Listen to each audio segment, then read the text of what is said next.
कल करेंगे तुम पर शायरी ये दिसंबर, कल करेंगे तुम पर ये शायरी दिसंबर, उदास नवंबर की आज आखिरी रात है, कल करेंगे। तो हेलो दोस्तों, स्वागत है आपका एक नए क्लास में। तो कैसे हैं आप सभी लोग? आशा करता हूं आप सभी लोग बढ़िया स्वस्थ और व्यस्त होंगे। तो भाई आज हम लोग पढ़ने वाले हैं, क्या पढ़ने वाले हैं भैया? उदारवाद। क्या है? उदारवाद आज हम लोग पढ़ने वाले हैं।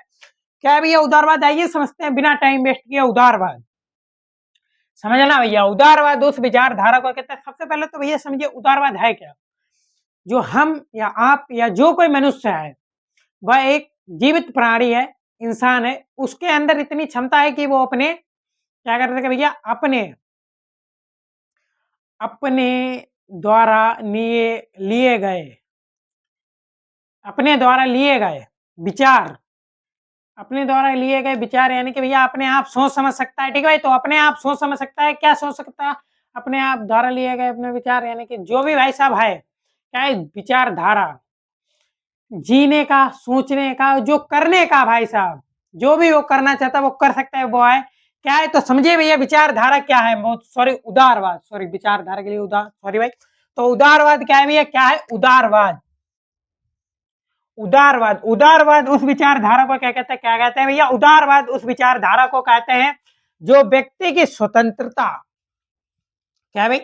जो व्यक्ति की स्वतंत्रता एवं एवं अधिकार, स्वतंत्रता, अधिकार और समानता को महत्व देता है। क्या देता है? स्वतंत्रता और मह स्वतंत्रता एवं अधिकारों का महत्व देता है। एक बार फिर से हम लोग उदारवाद उस विचारधारा को कहते हैं जो व्यक्ति की स्वतंत्रता, अधिकार और समानता को महत्व देती, क्या देती है? अधिकार और समानता को महत्व देती है, वह उदारवाद कहलाती है। तथा सरकार की सीमित भूमिका की वकालत करती है। क्या करती है? तथा सरकार की सीमित भूमिका की वकालत करती है यार। तो भैया इसमें क्या लिखा हुआ है समझना आप। उदारवाद एक विचारधारा कहते हैं भैया, उदारवाद एक विचारधारा है जो सोचते हैं जो व्यक्ति की स्वतंत्रता, अधिकार और समानता को महत्व देते, जो व्यक्ति की स्वतंत्रता यानी कि आजादी, और क्या भी अधिकार, उसके अधिकार और समानता मतलब कि बराबर, समानता, समान को महत्व देती है, यानी कि मतलब करने का अधिकार देती है। तथा सरकार की सीमित भूमिका की वकालत करती। क्या होता है भैया? सोचता है व्यक्ति मगर कर नहीं पाता। क्यों नहीं कर पाता? कि तथा सरकार की सीमित भूमिका, तथा सरकार जो है इसकी सीमित है भैया, तुम ये नहीं कर सकते हो तो नहीं कर सकते, करोगे उठा के जेल में बंद कर दिए जाओ। तो सरकार की सीमित भूमिका की वकालत करती है यार। वकालत का मतलब जो वो कहता है वही करता है, मतलब वकालत काम करता है। क्या करता है?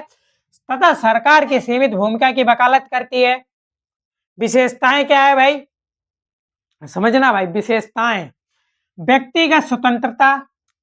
ये जो विशेषताएं है भैया, व्यक्तिगत स्वतंत्रता, व्यक्ति स्वतंत्र रह सकता है, यानी आजाद रह सकता है। भाई तुम आजाद हो? नहीं हो ना, नहीं हो आजाद भाई।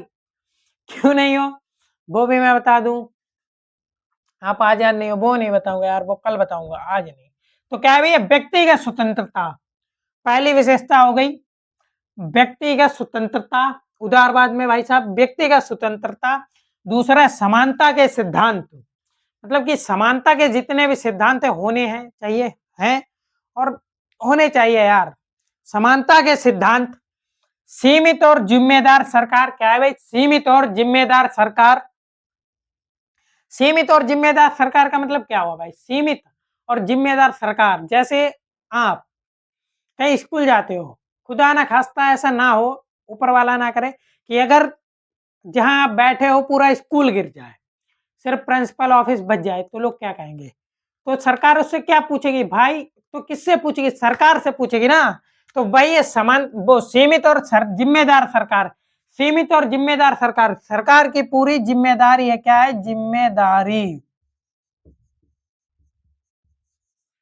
सरकार की पूरी जिम्मेदारी है। ठीक है भाई। चौथा है कानून का शासन। क्या भाई? कानून जो है इसका शासन और मानव अधिकारों की सुरक्षा।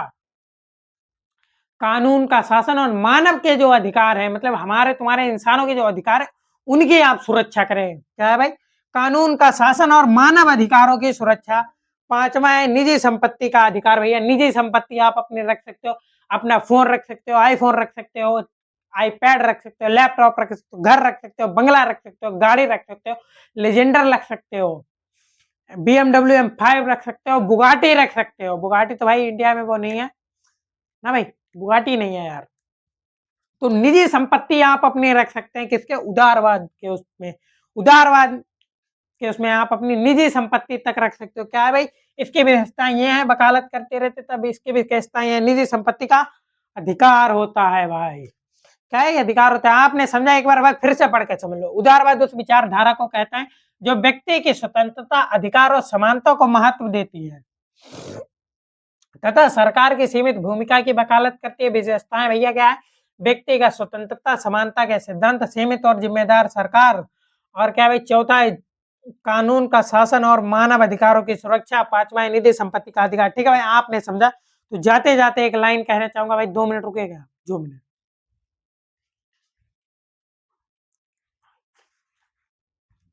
हाँ भाई सुनो, तो आज तो यार जाते जाते एक लाइन कहना चाहता था, फटाफट नहीं कहूंगा। क्यों नहीं कहूंगा, क्योंकि कल करेंगे तुम पर शायरी ये दिसंबर, कल करेंगे तुम पर ये शायरी दिसंबर, उदास नवंबर की आज आखिरी रात है। कल करेंगे तुम पर शायरी ये दिसंबर, आज उदास दिसंबर, उदास नवंबर की ये आखिरी रात है। ठीक है भाई, आपने समझा। अगर वीडियो पसंद आई हो तो लाइक करें, कमेंट करें, शेयर करें और चैनल को सब्सक्राइब करना ना भूलें। मिलते हैं नेक्स्ट वीडियो में, तब तक के लिए जय हिंद, जय भारत, धन्यवाद।